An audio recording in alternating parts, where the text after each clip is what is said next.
चीन ताइवान तनाव के चलते बाजार सतर्क, ऊपर से निफ्टी 100 पॉइंट से ज्यादा गिरा। दिग्गजों के मुकाबले मिड कैप और स्मॉल कैप शेयर्स में ज्यादा प्रेशर, आईटी छोड़ सभी सेक्टर्स में दबाव। अच्छे नतीजों वाले शेयर्स में जबरदस्त एक्शन।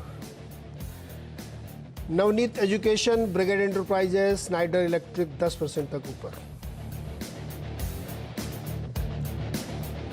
सीएनबीसी आवाज की खबर पर लगी मुहर, जोमेटो में 9% से ज्यादा इक्विटी की हुई ब्लॉक डील, करीब 3900 करोड़ रुपए के सौदे। उबर बीवी ने कंपनी में अपना हिस्सा बेचा। और मुंबई के लोगों के लिए महंगाई का एक और झटका, सीएनजी 6 रुपए तो पीएनजी 4 रुपए किलो महंगी, महीने भर में दूसरी बार बढ़े दाम।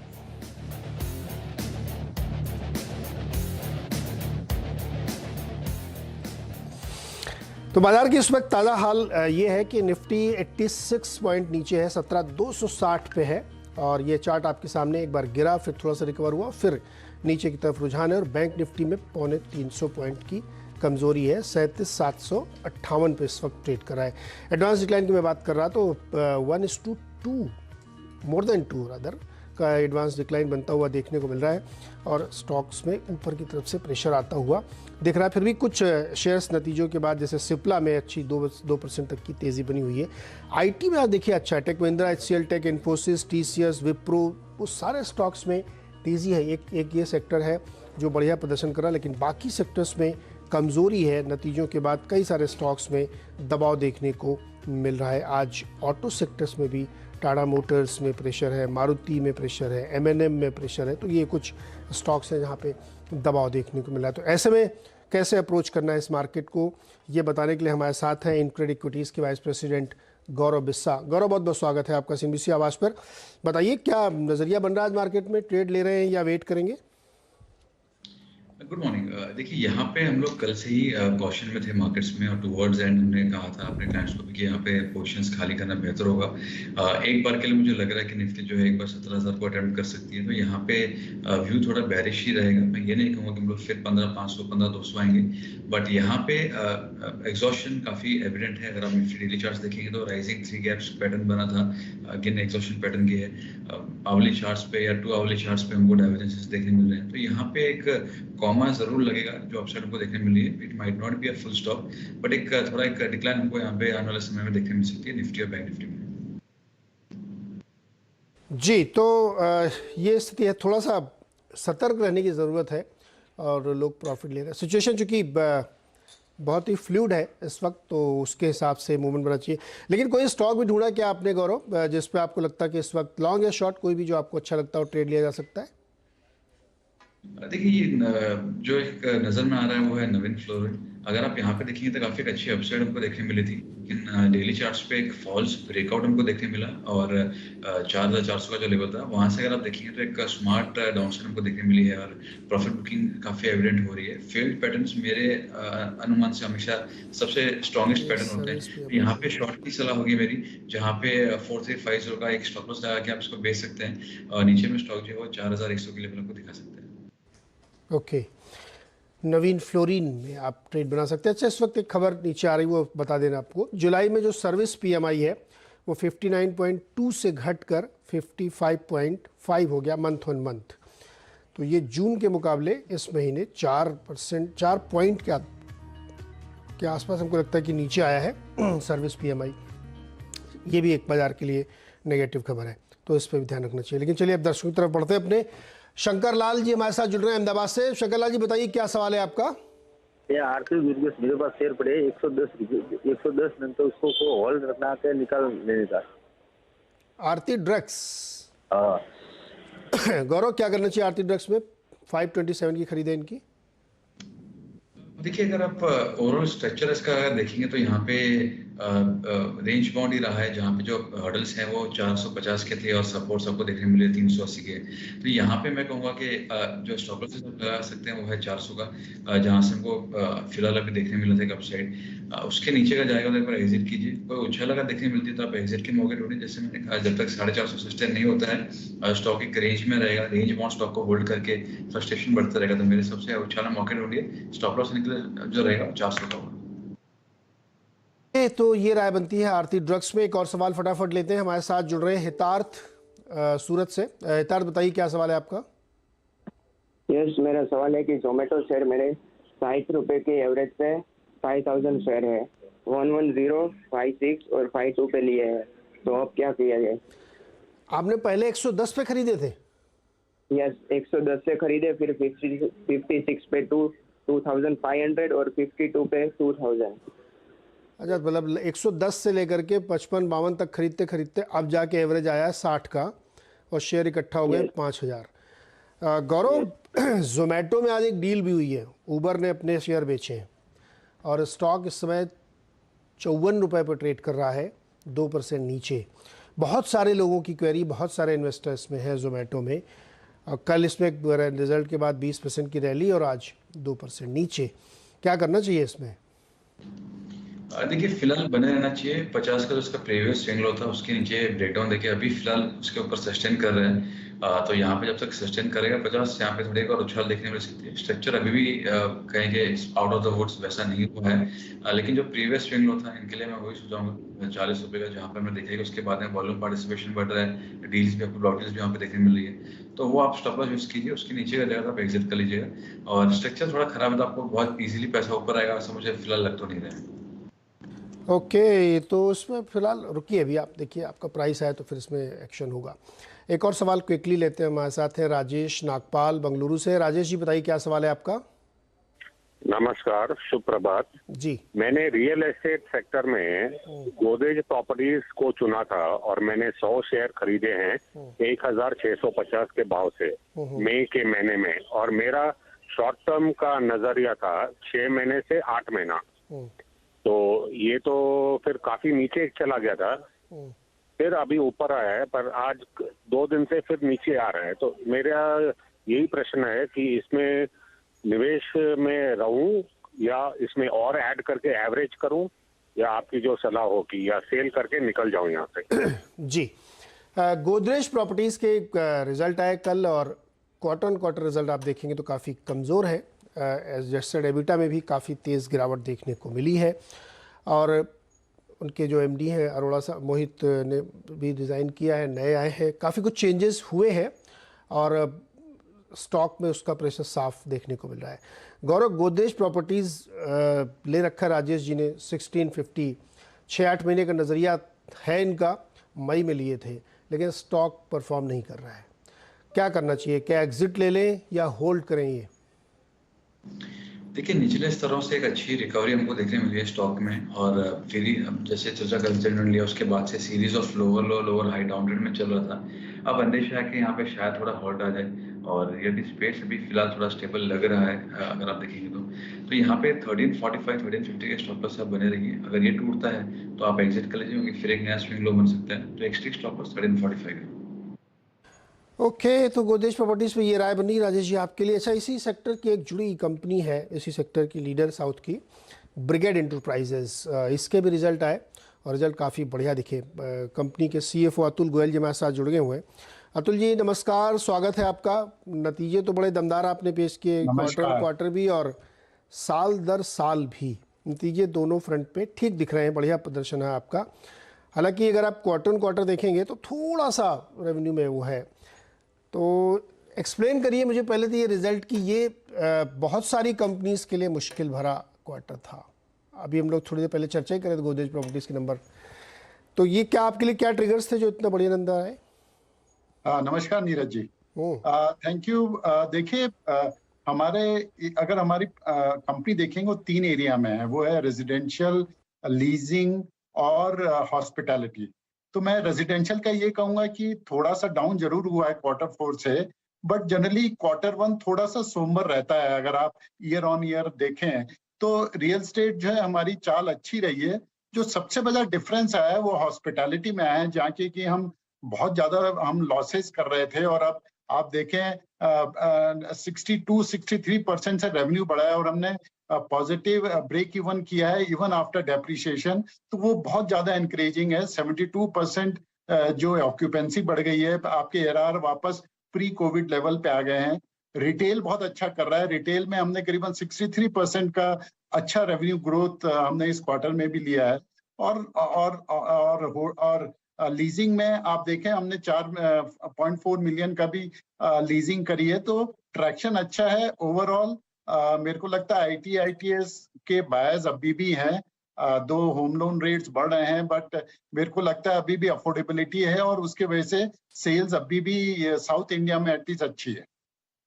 नहीं, ये रेजिडेंशियल वाला जो आपका क्वार्टर ऑन क्वार्टर 25% डाउन है एरिया सोल्ड, क्या इसके पीछे ब्याज दरें जिम्मेदार हैं या इसके पीछे लोगों को लगता है कि अनसर्टेनिटी है, आगे क्या भविष्य होगा वो जिम्मेदार है, या आप लोगों ने सब 3-4 बार प्राइस हाइक लिए वो जिम्मेदार है? क्या जिम्मेदार है इसके लिए?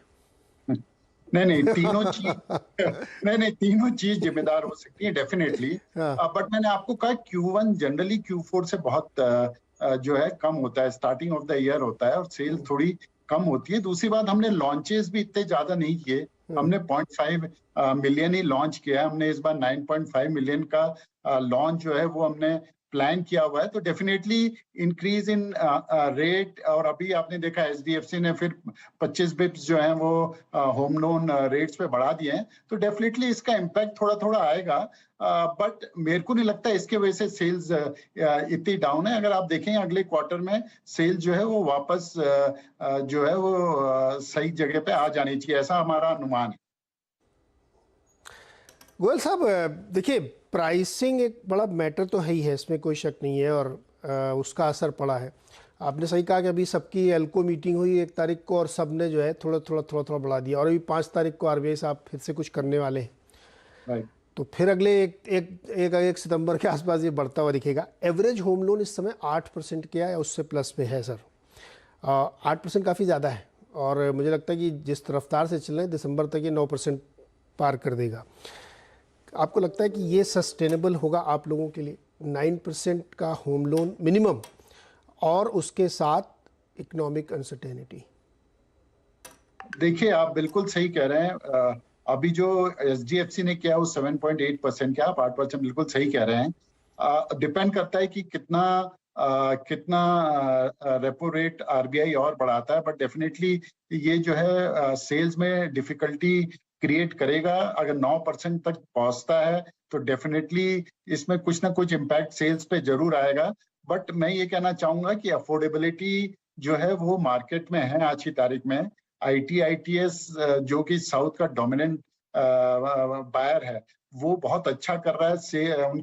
उनकी जो सैलरी इंक्रीजेज हैं बहुत अच्छी हैं, तो मेरे को लगता है कि हम सस्टेन कर जाएंगे, बस डेफिनेटली मुश्किल है। और डेफिनेटली जो आप कह रहे हैं कि जो जियोपॉलिटिकल इश्यूज हैं और जो इकोनॉमिक का इश्यूज है उसके वजह से इम्पैक्ट आ सकता है। तो प्राइसेस जो कमोडिटी के हैं वो पहले से रिड्यूस हुए हैं और इससे हमें थोड़ी सी राहत भी मिली है। लेकिन क्या है नीरज जी की प्राइस इंक्रीज अगर आप देखें पिछले 4-5 सालों में रियल एस्टेट में हुआ नहीं है।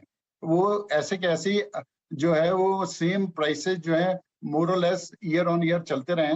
तो मेरे को लगता है ये थोड़ा टाइम है, थोड़ा कमोडिटी लेवल, थोड़ा डिमांड लेवल पे थोड़ा सा प्राइस इंक्रीज जरूर हर डेवलपर लेगा, और कंसोलिडेशन इसमें बहुत मेजर प्ले है जो हो रहा है। कंसोलिडेशन बोले तो मतलब किस तरह का कंसोलिडेशन? रियल एस्टेट में जी, जितने अगर आप देखें डेवलपर्स में जो कंसोलिडेशन हो रहा है, ज्यादातर मार्केट शेयर जो है वो ग्रेड A डेवलपर्स के पास आ रहा है, तो एक थोड़ी सी प्राइसिंग पावर भी डेवलपर्स के पास आ रही है। लेकिन डेवलपर्स ये भी बहुत केयरफुल हैं कि उनको कोई भी जो प्रॉपर्टीज है वो आउट मार्केट प्राइस नहीं करनी, तो they are also very careful. तो मेरे को लगता है कंसोलिडेशन भी एक अच्छा प्ले कर रहा है। आजकल जो कंज्यूमर है वो भी एक बड़े डेवलपर के पास जाना चाहता है जिसके पास उसकी डिलीवरी की हिस्ट्री है और वो उसी में रहना चाहता है। गोयल साहब, 30 जून तक आपका एवरेज प्राइस कितना? 6,600 के आसपास था। आजकल क्या भाव चल रहा है एवरेज? करीब इतना ही। हमने जो अगर आप रेजिडेंशियल देखेंगे, मैंने इस क्वार्टर में 6,700 के आसपास हमने क्लोज किया है एवरेज सेल प्राइस, बिकॉज हमने थोड़ा सा इंक्रीज लिया था। हमारे इन्वेस्टर प्रेजेंटेशन में थोड़ा सा प्राइस नीचे दिखेगा क्योंकि हमने कुछ प्लॉट्स भी लॉन्च किए थे हमारे ऑर्चर्ड में, और अभी और भी हम प्लॉट्स लॉन्च करने जा रहे हैं। तो मेरे ख्याल से ये रीजनेबल प्राइस है, और आगे भी जो है प्राइस इंक्रीज मेरे को लगता है थोड़ा बहुत तो मिलना चाहिए डेवलपर्स को। गोयल साहब एक चीज़ बताइए, एक ब्रॉडर सेंस में मैं आपसे पूछ रहा हूँ कि आपके पास इस वक्त कितने ऐसे मकान हैं जो अंडर कंस्ट्रक्शन है, लॉन्च के स्टेज पे है, प्री लॉन्च है, जितने तरीके के हो सकते हैं, जो नहीं बिके अभी, जिनका आपको 100 रुपये भी बयाना मिल गया, जिसने आगे एग्जीबिशन में 100 रुपये दे के बुक कर लिया, उसको छोड़ दीजिए, कितने ऐसे हैं मकान जो आपके अभी नहीं बिके इन टर्म्स ऑफ रेशियो? देखिए, मेरा टोटल जो डेवलपमेंट आज की तारीख में चल रहा है 18 मिलियन चल रहा है ओवरऑल, 17 मिलियन, और उसमें से मेरे पास स्टॉक खाली 4.5 मिलियन का है। तो 4.5 मिलियन में जो अनसोल्ड स्टॉक है, और उसमें से भी खाली 1 मिलियन जो है वो कंप्लीटेड स्टॉक है जो कि बिक रहा है। और आज की तारीख में ये रोलिंग नंबर बता रहा हूं क्योंकि हर क्वार्टर में कुछ जुड़ जाता है, कुछ बिक जाता है। तो आज की तारीख में अगर आप देखें तो मेरे पास स्टॉक ज्यादा नहीं है, इसलिए मैं और लॉन्चेस करने की सोच रहा हूं। इसलिए हमने 9.5 मिलियन के अच्छे लॉन्चेस प्लान किए ताकि हम एक साइकिल जो है वो क्रिएट कर सकें मार्केट के लिए। क्वार्टर में लॉन्च करेंगे कुछ नए बड़े? हाँ जी, अगले क्वार्टर्स में कुछ नए लॉन्च करेंगे? जरूर अट्रैक्टिव होते हैं। बिल्कुल, 9.5 मिलियन हमने प्लान किया हुआ, और अगले क्वार्टर में आपको कम से कम 4-5 लॉन्चेस बेंगलुरु में, चेन्नई में मिलेंगे। हैदराबाद अभी हमने अभी लैंड टाई अप किया है, तो मे बी दिसंबर जनवरी में हमने हैदराबाद प्लान किया है, बट बेंगलोर और चेन्नई में आपको जरूर लॉन्चेस और दिखेंगे। गोयल साहब, एक इंडस्ट्री वाला सवाल मैं आपसे जानना चाहता हूँ। जैसे आप लोग जब मकान बनाते होंगे तो हर तरह के ना, लग्जरी बनाया, बढ़िया महंगा वाला बनाया, 3 BHK 4 BHK penthouse type के, या छोटे भी बनाते होंगे। क्या आप लोग इससे पहले एक डिमांड सर्वे टाइप का कुछ करते हैं कि मान लीजिए आपको बेंगलुरु में आप कह रहे हैं 3 नए प्रोजेक्ट हम लॉन्च करेंगे, तो कितने पोटेंशियल बायर अभी हैं उस ब्रैकेट के जो 1 करोड़ तक का मकान खरीदेंगे, उसी के हिसाब से आप लोग लॉन्च करें? तो चूंकि ये नंबर इंडस्ट्री वाइड नहीं होगा तो बड़ा मिसमैच हो जाएगा। ऐसा कुछ सर्वे करते हैं आप लोग, डिमांड सर्वे? बहुत अच्छा सवाल है। देखिए, अगर आप डिमांड आज की तारीख में सर्वे नहीं करेंगे तो आप सक्सेसफुल सेल कर ही नहीं सकते, बिकॉज कस्टमर का जो टेस्ट है वो चेंज होता रहता है। मैं आपको जो अपने हिसाब में एक लाइव एग्जांपल बनाता हूं। जब हमने हैदराबाद का 2 मिलियन का प्रोजेक्ट हमने जब एक्चुअली कंसीव किया था, हमने उसको अफोर्डेबल हाउसिंग किया था, लेकिन उसके बाद ये पैंडेमिक आ गया और हमको लगा कि बड़े घर की ज्यादा डिमांड है, 3 बेडरूम 3 बाथरूम लोग ज्यादा प्रेफर करेंगे। तो हमने 6 महीने लॉन्च डिले किया और उसके बाद उसको लॉन्च किया, और आज की तारीख में देखिए वो 100% 98% सोल्ड है वो प्रोजेक्ट, और उसमें हमने बहुत अच्छा प्राइस इंक्रीज लिया है। तो डिमांड सर्वे अगर आप नहीं करेंगे तो इट्स वेरी वेरी डिफिकल्ट कि आप मार्केट में सरवाइव कर जाएंगे। बहुत जरूरी है, आपको कंपटीशन मैपिंग करनी चाहिए। आपको डिमांड सर्वे जरूर करनी चाहिए। गोयल सर, आपने ये तो मान लिया कि डिमांड सर्वे होता है, आप मुझे इसको नंबर में कन्वर्ट करके बताइए ना कि इस समय सपोज कि 100 मकानों की डिमांड है और सप्लाई 150 मकानों की आ सकती है या 75 मकानों की आ सकती है, वो क्या है इस समय का रेशियो? देखिए, सप्लाई डेफिनेटली इस समय अच्छी है। अगर आप बेंगलोर में देखेंगे तो डिमांड एंड सप्लाई में ज्यादा गैप नहीं है, तो उसमें इतना इशू नहीं है। चेन्नई में भी इस समय डिमांड ज्यादा है क्योंकि वहां पे डेवलपर्स ज्यादा नहीं है, इसलिए वहां पे सप्लाई जो है अभी मैच कर रही है। और हैदराबाद में लैंड बिकॉज अनलिमिटेड FSI है, तो लैंड टाई अप करने में दिक्कत हो रही है, तो इसलिए वहां पे थोड़ा सा सप्लाई पहले की ज्यादा है, जिसकी वजह से उसके थोड़े से प्राइसेस गिरे हैं। लेकिन अगर आप प्राइस इंक्रीज देख रहे हैं जो कि हर डेवलपर ले रहा है, ये सिग्निफाई करता है कि आपकी सप्लाई और डिमांड में कहीं ना कहीं मैच है, नहीं तो अब तक प्राइसेस जो है इतने आप बढ़ा नहीं पाते। लैंड प्राइसेस पे मुझे थोड़ा सा बहुत ब्रीफली बताइए, लैंड प्राइसेस इस समय स्टेबल है या वो भी साथ के साथ लोग बढ़ा रहे हैं? नहीं सर, लैंड प्राइस तो इंडिया में कभी सस्ती रही नहीं है, लैंड प्राइसेस तो बढ़ती रहती है। लेकिन क्या है, डिपेंड करता है लैंड कहाँ पे है और किस जगह पे है। और आज की तारीख में एक फर्क ये भी हो गया है, जो मैंने आपको कंसोलिडेशन का कहा, अच्छे लैंड ओनर अच्छे डेवलपर के साथ काम करना चाहते हैं, तो डेवलपर के पास नेगोशिएशन पावर अच्छी रहती है।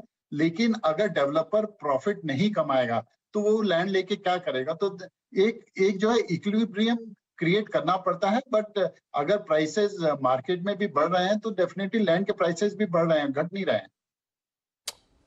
बढ़िया सर, नतीजे आपके अच्छे हैं, आप अच्छा बेच पा रहे हैं। और सबसे अच्छी बात यह कि बंगलौर वगैरह में जो है ना 80-85 लाख का बढ़िया मकान मिल जाता है।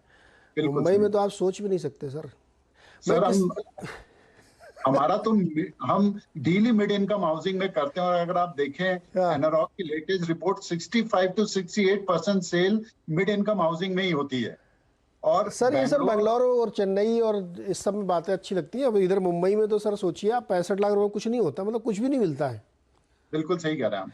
मैं मुंबई के एक बड़े बिल्डर से ये जानना चाहता हूँ, जब किसी दिन चैनल में आएंगे, कि जो ये बड़े बड़े 4-4, 5-5, 6-6 करोड़ के मकान धुआंधार बन रहे हैं सर, 100-100 माले की बिल्डिंग खड़ी हो रही है और एक एक फ्लोर पे 5-5 फ्लैट, वो लोग डिमांड सर्वे करते हैं कि नहीं करते हैं? मैं ये बहुत मेरा मन है पूछने का कि वो कैसे करते हैं, बिक जाते हैं सारे।